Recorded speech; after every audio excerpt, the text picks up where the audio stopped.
Welcome to New York City Atheists Live on Tape, brought to you by New York City Atheists Incorporated. I'm your host, Dennis Horvitz, the David Letterman of the Hopelessly Damned. So without further ado, please welcome Richard L. BOROWSKY, Professor of Biology at NYU. We're going to find out why flying fish are lying. Oh, I'm not going to talk about any of that. We have evolved beyond it. So, in the last couple of minutes, I've decided that, actually half an hour or so, I've decided that this is really a tough room. It's more shaped like a boat. I can't play the soundtrack, but I can narrate it for you. The Mexican tetra has two forms. The Mexican tetra has two forms. Cavefish that lack externalized and are blind. Purebred cavefish are always blind. I feel like I'm dowsing. I'm looking for the for the microphone. But the purebred cavefish always are blind. When you hybridize them, however, you can get fish that can see. So what we did is we tested them in this little apparatus with this cup with white and black barrel staves. You put the embryo, because we worked on embryo on fry, you put the fry in the bottom, you whirl the cup. If the animal can see, its eyes follow the stripes and snap back, follow and snap back.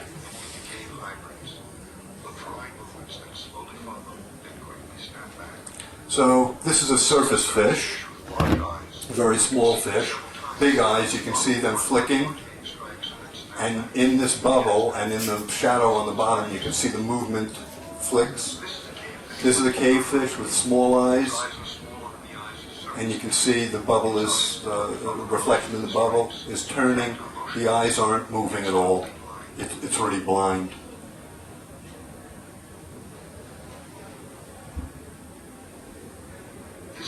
This is another cavefish.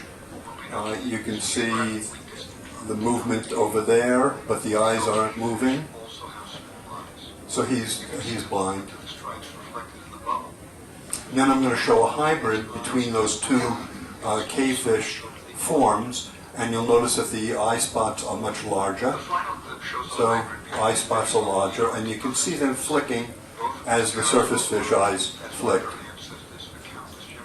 So this is one generation of hybridization, one cave and another cave. Just as with pigmentation, these guys are blind because of changes in a certain set of genes. Those guys are blind because of changes in a different set of genes. In the hybrid, you get this complementation. These experiments show that fish can correspond to cavefish if you make the right genetic crosses. To learn more about this exciting. So it's actually the same diagram that I showed before to explain restoration of pigment, in that it was picked up by Richard Dawkins. He really liked that story. And it was also picked up by a website called Creation Safaris. The creationists really like evolution in cavefish. Their argument is that only God can make something as complex as an eye, but random mutation can break down something that God has made and destroy it. So they're perfectly happy with the idea of regressive evolution. And in fact, their synopsis of my paper, I thought, was the best written and clearest of all the synopses that I read. It was really quite remarkable. And I know who I'm talking to, and I feel the same way myself, but it really quite amazed me. So, three conclusions, and I can shut up and take questions, or go. First, convergent populations or species can profitably. I will summarize what I would have shown you on those other slides. Can you talk about moving by direct selection? Okay, if you give me 3.5 minutes, I'll show you. So, if at any genetic locus you hybridize a cavefish with a surface fish, in the F1 hybrid you have heterozygote. It's cave surface. It's gotten one gene from one parent, another copy of the gene from another parent, and the other copies, we use the term alleles. The alleles are different. So gene has actually two meanings. One is a place on a chromosome, a genetic locus. So we might talk about the eye color gene. It's here in the genome. The hair color gene, it's there in the genome. But at that eye color locus, you can have a gene for blue eyes or brown eyes or whatever. And that second meaning of the word gene we use allele for, different alleles. Then if you breed an F1 with an F1, you get a 1 to 2 to 1 ratio of homozygote, heterozygote, homozygote. If you test enough genetic loci throughout the genome, you can use the information from that experiment to put together a picture of the genome. So here's one of the linkage groups or chromosomes in that genome, and here's a gene called OCA2, which is the gene for albinism we've been able to show in those fish. And here's something called 218E, which is just an arbitrary designation. All of those numbers are arbitrary designations for loci that we can demonstrate. And the whole map would be far more extensive. We would have 25 of these linkage groups. We have 23. They have 25. And given the map like this, we can ask, does it matter at 105B whether an individual is cave-cave, cave-surface, or surface-surface? So is there a difference in eye size between those three? And most of the time, the answer is no. So when we look at gene 205E, the CC individuals, cave-cave at that locus, are medium, have medium-sized eyes. The heterozygotes have medium-sized eyes. The other homozygotes have medium-sized eyes. And what that means is that 205E has nothing to do with controlling the eye size differences. And it's not near anything in the genome that has anything to do with controlling those eye size differences. But when we look at 218E, these individuals in this class tend to have smaller eyes than those in the heterozygous class, which tend to have smaller eyes than those in the homozygous surface class. What that means is that near 218E, there's a gene that actually is controlling the development or the maintenance of the eyes. So something that's responsible. And so we use this sort of analysis to find about a dozen such places in the genome that really were important for eye size. And here's the answer to your question. When we did this analysis for eye size, every one of those places we found had the same polarity, in the sense that the surface-surface class, each one of these lines it denotes the trajectory for an individual gene. The surface-surface class was always bigger than the cave-cave class. But when we did the same analysis for number of melanophores, we found that most of them were in, what we call the right direction, but some of them had exactly the opposite polarity. And the difference between this pattern and that pattern is statistically significant, and we replicated it, the importance of replication, replicated it in analysis of another cave population, so we're pretty sure that fate didn't play a trick on us. And the interpretation of this consistency is that natural selection is doing the job. Every time one of those mutations comes along, it increases the fitness of its holder, and it increases in frequency in the population. Whereas here, we view it as a case of genetic drift. If you don't have a melanophore cell there, you're going to have some other cell there. It really doesn't matter what cell you have there in your skin. If you're in the dark, you're not making melanin anyway, so it doesn't matter whether you have a melanophore cell there. There are several predictions that come from this. One of them is, since natural selection changes gene frequencies very quickly compared to genetic drift, we would predict that eye size decreases more rapidly in a cave population once it gets into a cave than the number of melanophores. We've looked at 6 other species of cave fish, and this prediction is borne out. The second part of the hypothesis is reason. Why should eyes be selected against in the dark? The brain is the most active tissue in your body, and the retina has a higher metabolic rate than any other part of the brain. It's an extremely expensive tissue. In us, 10% of our rods and cones are shed every day, so we renew the photoreceptor layer 36 times a year. Now, if you put me on limited rations and took out my eyes, the savings in energy probably wouldn't amount to very much, because I'm a mammal, I have a high basal metabolic rate. But fish, when they're not moving, have almost a zero metabolic rate, and I wouldn't be surprised if the retina uses up maybe 1% or 2% of its daily energy budget. Testable hypothesis, I have a colleague in Scandinavia who's now doing those experiments on oxygen uptake of isolated retinas. So does that answer your question? And so I've spoken too long. I thank you for your patience, and I'll take any questions you have. I have two good questions. One is one of the mutants found eyeless, the eyeless gene, or PAT6, I think it's called in vertebrates. That's one question. Second, as a fruit fly geneticist, I would like to ask if somebody has ever grown fruit flies for years and years and years in the dark. I suppose they have. I haven't looked at the literature. I suspect you have. And have they lost their eyes? Okay, that's two questions. So the first question was this master control gene, eyeless. It's called eyeless in Drosophila, PAC6 in other organisms. Has that been implicated? It was the first thing that we looked at. It has nothing to do with it, and these places during the or throughout the genome that we've identified, none of them are near where PAC6 maps. Yeah. Wow.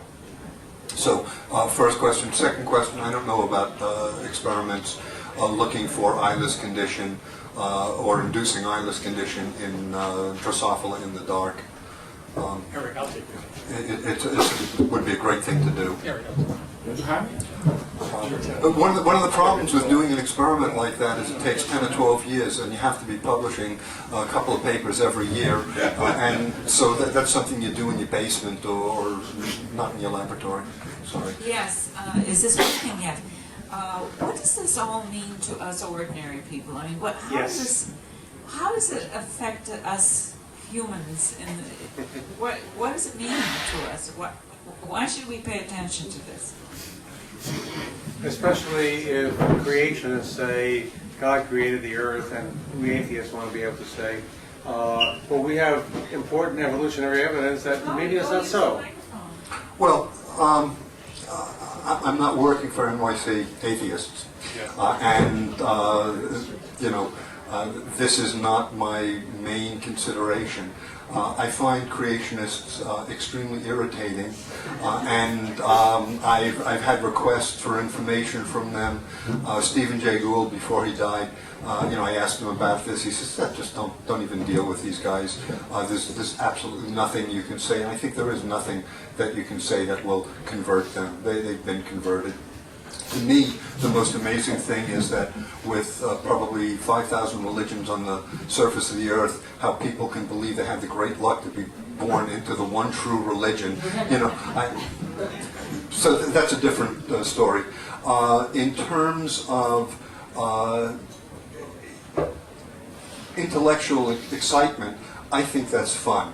And so that's the value that I get out of it, and I hope it's a value, and I know that it's a value that's imparted to kids, because I maintain this great fish room with 7 different species of blind cavefish in it, and everybody who visits the lab, they bring by their kids. They really love it. So I think that has a value in and of itself.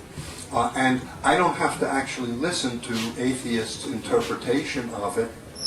I think, so for example, one of the things that I've discovered is, you know how they say a shark can detect a drop of blood in the water a mile away? I don't know whether that's true. I've never seen any experiment along those lines. I mean, does somebody go out and cut himself and wait? But I know that my fish, the surface fish, can detect amino acids, because I've done the experiment, amino acids in the water down to 10 to the minus 6 molar. I can translate that into real substances or real values that you can understand. My cave fish can detect amino acids in the water down to 10 to the minus 11 molar. So if you had 2 Olympic-sized swimming pools and you spat into one, and it was just pure amino, it's a vulgar illustration, but it makes the point, and it was pure amino acids in your saliva, and you stirred it, and then you took a cave fish and you dipped it into one, and dipped it into the other pool, it could tell the difference. I don't believe that that's regressive in any way. That's a progressive change, and so I think there are elements of constructive evolution that the cave fish show. Finally, although it isn't what motivates me, the same genes that are causing loss of eyes in cave fish are the genes that are really necessary. There's no such thing as an eye loss gene. What there is the silencing or the corrupting of a gene that's necessary to build eyes or maintain eyes. Some of the phenotypes that we see are really reminiscent of human eye conditions like macular D, where we have a late age-related degeneration of the retina. And so if we could come up with a model for human eye diseases, I think that would be useful. Most of you are younger than I am, and some of you may actually be able to put your head down on the pillow at night and wake up 8 hours later. Don't work that way with me. I'm up 2 hours later worried about this, then I get back to sleep, and then I'm up at 4, I worry about that, and I get back to sleep. So the bouts of sleep that I have are many of short duration, and the difference in sleep patterns between the cave fish and the surface fish have to do with the number of bouts and duration. I know that NIH is very much interested in sleep disorders, so I think it's intellectually exciting. I think it has practical significance, and I'm really not out to try and convince people who believe otherwise that I'm right and they're wrong. Does that answer your question? Yeah, thank you. Can I just to kind of summarize, would it be possible for you to just kind of take us through the journey, say, of a sighted fish, and just kind of, at least maybe just schematically plot out the point at which its descendants are eyeless? A sighted fish swims into a cave. 100,000 years later, its descendants have no eyes. Yeah. Could you just kind of take us through that? Okay, you just did. Thank you very much, ladies and gentlemen. So, always glad to help. So, my office hours are... So there's this fish that shows up on a menu, tilapia. It's an African cichlid. And one of my ambitions is to die of old age without ever eating tilapia. About 25 years ago, the Department of Urban Ecology, I think the department has probably changed its name, in Mexico, decided that it had to feed the people.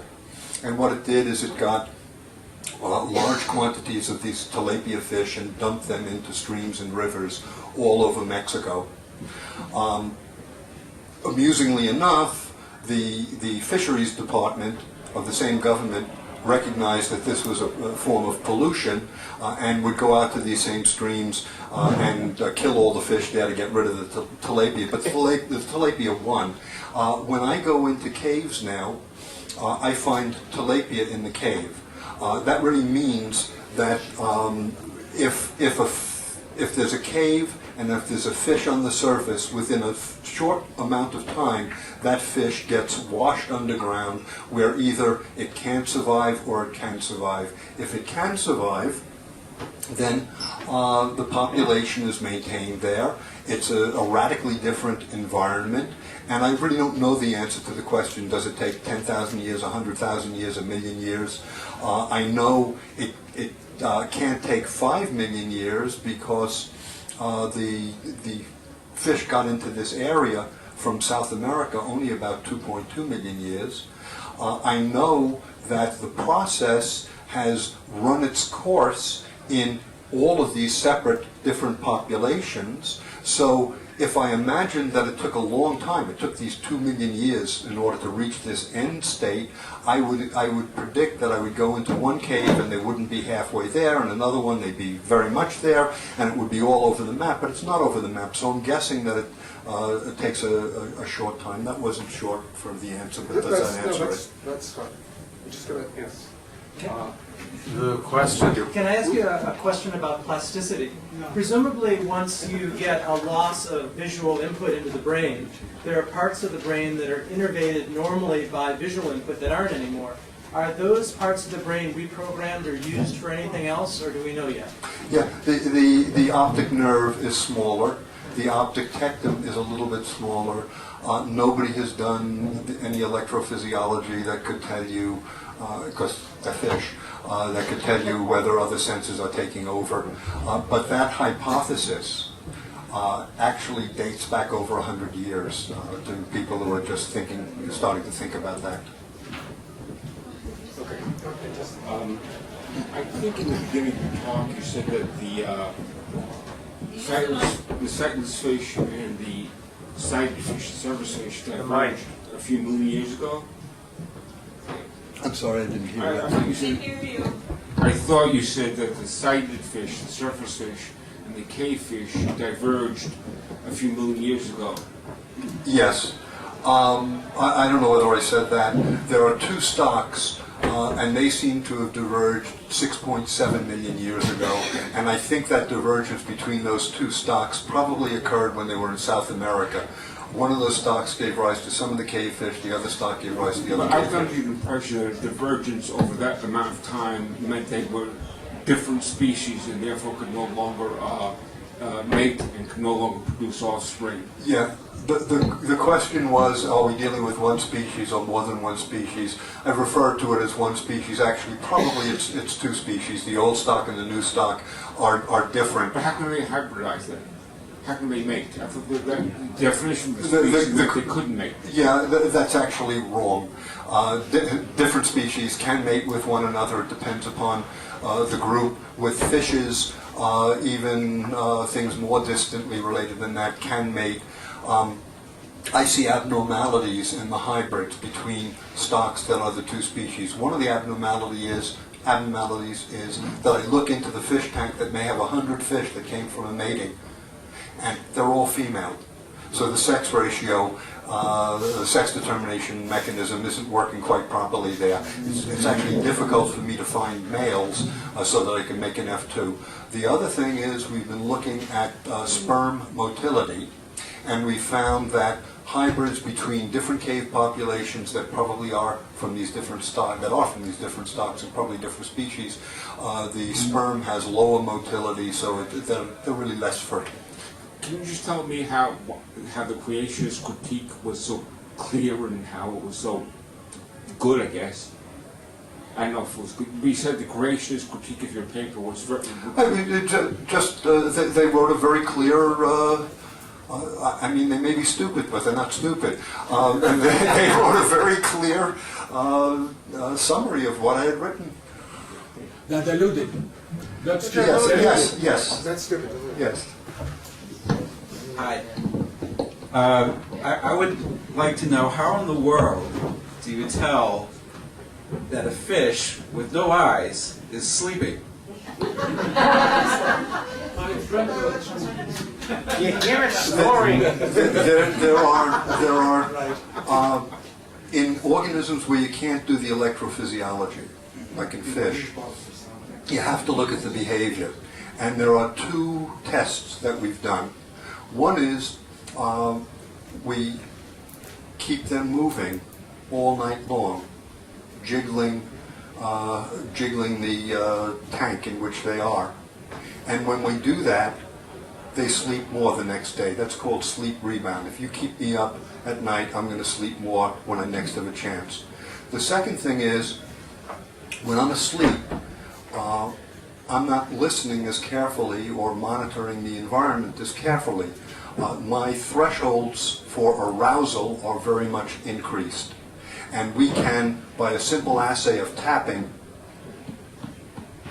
on the side of the tank, when fish have been immobile for 1 minute or more, or less than 1 minute determine that the threshold for arousal is greatly increased if they've been immobile for 1 minute or more. That's our definition of sleep. If they've been immobile for 1 minute or more, then we count them as sleeping. Frequently, those 1 minute or more actually are 60 minutes in length, but all they need to do is be immobile for 1 minute, and they're just not paying attention. Does that answer it? Yes, thank you. Your fishermen must really love you. I put all of this into the hands of my graduate students. There's a tendency for us to think that we are more evolved as a higher animal than fish. And I'm assuming that these fish are just as evolved as we are in terms of time. They're evolved. But it strikes me that as we get, if there is a higher form of evolution, does the speciesization become narrower margins? In other words, if a creature is in a more primitive state as it would be like several million years ago, would it be broader in its ability to, would it not have these narrow margins of speciesization? Yeah. I don't know whether this is something I can intelligently comment on, because it's not really an interest of mine. I know Stephen Jay Gould would talk about humans as an accidental presence in the age of bacteria. So he thinks that bacteria, or thought that bacteria were the dominant organisms and we were just, there. And he certainly was a powerful voice for the view that there's no such thing as evolutionary progress. I don't really believe that. I think that what humans do really is at a higher level, and our cognitive abilities are obviously much greater than other animals. We certainly have as long a lineage going back to that primal ooze that the fish do, but I think we've either been luckier or unlucky, or we've done something different with it. I can't really answer the question.